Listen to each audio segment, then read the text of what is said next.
أشهد أن لا إله إلا الله وحده لا شريك له وأشهد أن محمدا عبده ورسوله أما بعد فأعوذ بالله من الشيطان الرجيم بسم الله الرحمن الرحيم سامعین و ناظرین کرام، السلام علیکم ورحمۃ اللہ وبرکاتہ۔ اس سے قبل گزشتہ 6 پروگرامز میں سیدنا حضرت خلیفۃ المسیح رابع رحمہ اللہ تعالی کی طرف سے جماعت احمدیہ کے مخالفین، معاندین، مکفرین، مکذبین اور ان کے سیاسی و مذہبی سربراہوں آئمت التکفیر کو قرآن مجید کی سورۃ آل عمران آیت 62 کی تعلیم کی روشنی میں دیے گئے مباہلہ کے کھلا چیلنج کو زیر بحث لایا گیا ہے۔ ان 6 پروگرام میں سے بعد والے 4 پروگرام نے سیدنا حضرت خلیفۃ المسیح رابع رحمہ اللہ تعالی کے 10 جون 1988 کے خطبہ جمعہ کا متن قسطوار پیش کیا جا چکا ہے۔ مباہلہ کی اشاعت کے بعد کے حالات سے معلوم ہو رہا ہے کہ اس چیلنج پر مخالف احمدیت علماء نے ہی لو بہانوں کا سہارا لیتے ہوئے راہ فرار اختیار کی۔ سیدنا حضرت خلیفۃ المسیح رابع رحمہ اللہ تعالی نے 5 اگست 1988 کے خطبہ جمعہ میں مخالف احمدیت علماء کے ہیلے بہانوں پر تبصرہ پیش فرمایا۔ کتاب سلسلہ احمدیہ جلد 4 صفحات 376 تا 378 پر سیدنا حضور رحمہ اللہ تعالی کے اس خطبہ جمعہ کا خلاصہ دیا گیا ہے۔ آج کا پروگرام اس خلاصہ کے حوالے سے پیش کیا جا رہا ہے، یہ کہ مباہلہ کے اس چیلنج کے بعد دنیا بھر میں مختلف معاندین کی طرف سے کئی قسم کے تبصرے اخبارات اور رسائل میں شائع ہوئے۔ بعض نے مباہلہ کے چیلنج کو قبول کرنے سے گریز کے لیے عجیب و غریب عذر تراشے اور بعض نے اپنے رنگ میں یہ اعلان کیے کہ مباہلہ منظور ہے، لیکن انہوں نے تفصیلی بیان میں بعض اپنی عبارتیں داخل کر دیں جن کی روح سے وہ بعد میں یہ کہہ سکیں کہ ہم نے مباہلہ منظور تو کیا تھا مگر فلاں شرط کے ساتھ کیا تھا، اور چونکہ یہ شرط پوری نہیں کی گئی اس لیے مباہلہ بھی نہیں ہوا۔ چنانچہ مختلف قسم کے تبصرے اخبارات و اشتہارات میں شائع ہوتے رہے۔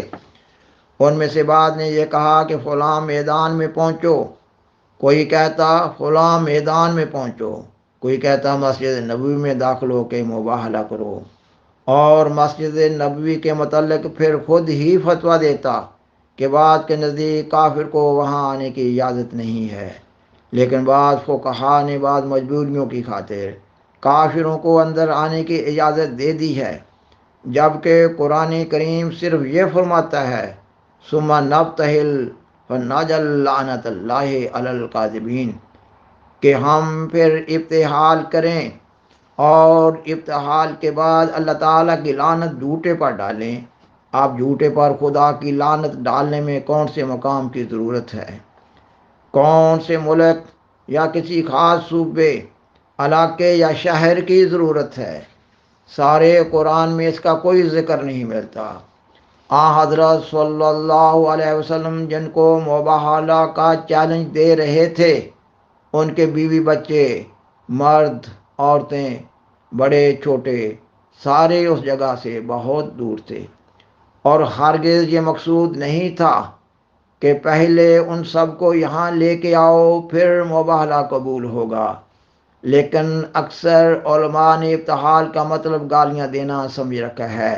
چنانچہ مباہلہ کے اس چیلنج کے جواب میں معاند مولویوں کی طرف سے جماعت کے خلاف نہایت ہی گندے، لغو اور بیہودہ اعتراضات پر مشتمل رسالے شائع کر کے لوگوں میں شدید اشتعال پھیلایا گیا۔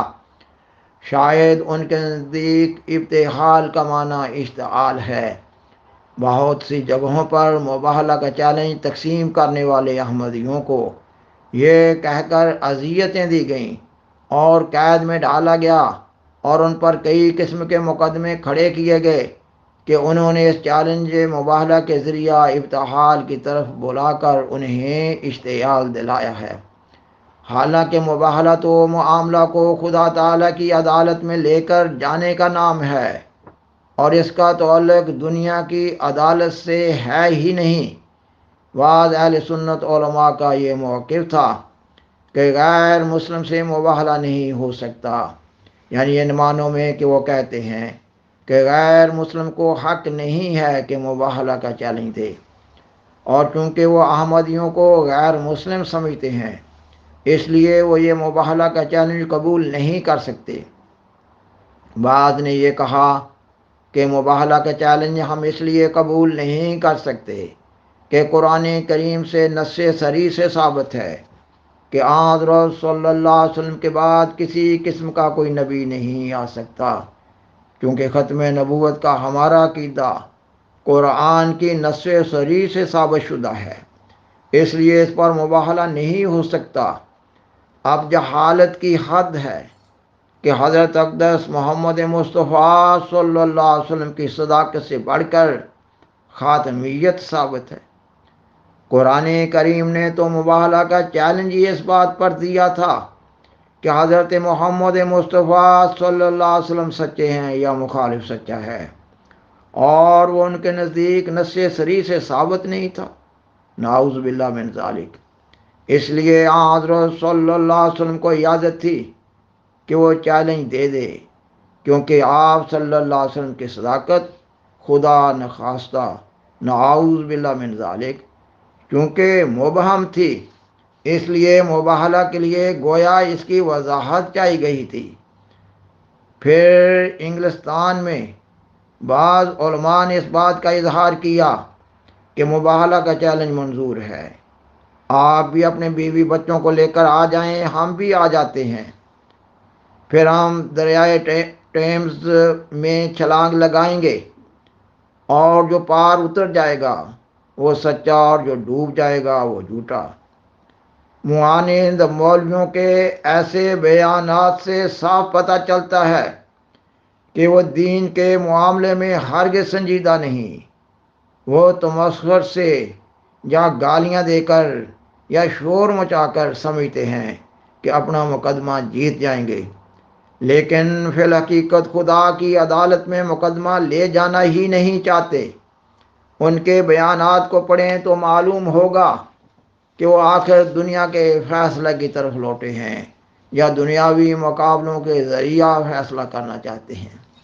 ایک صاحب نے پاکستان سے اس چیلنج کو قبول کرتے ہوئے یہ پیغام بھیجا کہ دنیا کی کسی چوٹی کی عمارت سے یا پہاڑی سے، کسی بلندی سے آپ بھی چھلانگ لگائیں، میں بھی چھلانگ لگاتا ہوں، جو بچ جائے وہ سچا ہے، جو نہ بچے گا وہ جھوٹا۔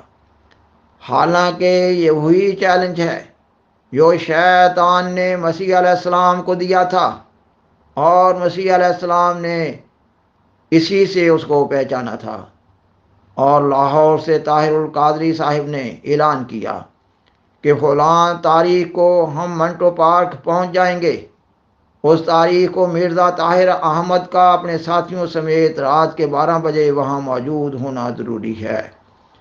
اگر وہ نہ پہنچے تو پھر ہم 1 مہینہ انتظار کریں گے۔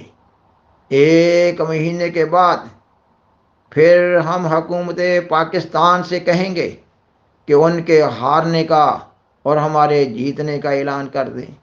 گویا ان کی عدالت ہی دنیا کی عدالت ہے، ان کا خدا گویا حکومت پاکستان ہے، اور اس نے فیصلہ کرنا ہے۔ کبھی کسی مباہلہ کا فیصلہ اس طرح ہوا ہے کہ فلاں حکومت نے اعلان کر دیا کہ فلاں ہار گیا، فلاں جیت گیا؟ وہ سمجھتے ہیں چالاکی سے، ہوشیاری سے، چرب زبانی سے اگر ہم دنیا پر اور اپنے مریدوں پر یہ اثر ڈال دیں کہ ہم جیت گئے اور دشمن ہار گیا، تو یہی مباہلہ کا انجام ہے، اور یہی بہت کافی ہے۔ حالانکہ یہ کافی نہیں ہے۔ اب تو خدا تعالیٰ نے مباہلہ کے بعد جو نشان ظاہر فرمائے ہیں اس سے ایک بات تو ثابت ہوئی کہ ان کا جھوٹا ہونا دن بدن کھلتا چلا جا رہا ہے۔ سامعین و ناظرین کرام، مخالف و معاند علماء پر اردو زبان کا محاورہ عذر گناہ بدتر از گناہ پورے طور پر صادقات ہے۔ سیدنا حضرت محمد رسول اللہ خاتم الانبیاء صلی اللہ علیہ وسلم کے مخالفین اور معاندین بھی اپنے لوگوں کو ابھارا کرتے تھے کہ جب وہ قرآن مجید پڑھا جائے تو شور مچا دیا کرو تاکہ تم غالب آ جاؤ۔ یہی حال مخالف احمدیت علماء کا ہے۔ مباہلہ کے بارے میں قرآن مجید کی تعلیم کو ہنسی مذاق کی نظر کر رہے ہیں۔ اسلامی مباہلہ سے مقصود صرف یہ ہوتا ہے کہ فریقین جو اپنے آپ کو سچا سمجھ رہے ہیں اور دوسرے کو جھوٹا سمجھ رہے ہیں، اپنے لوگوں کو ساتھ لے کر ایک دوسرے کے بالمقابل اللہ تعالیٰ کے حضور حاضر ہو کر ایک دوسرے کے خلاف لعنت اللہ علی الکاذبین کہیں۔ بالآخر درخواست ہے کہ برائے مہربانی اس پروگرام کو دوسروں سے شیئر کریں اور عذرائے کرم اس چینل کو سبسکرائب کریں۔ جزاکم اللہ تعالی احسن الجزا وآخر دعوانا ان الحمدللہ رب العالمین والسلام علیکم ورحمۃ اللہ وبرکاتہ۔ شکریہ۔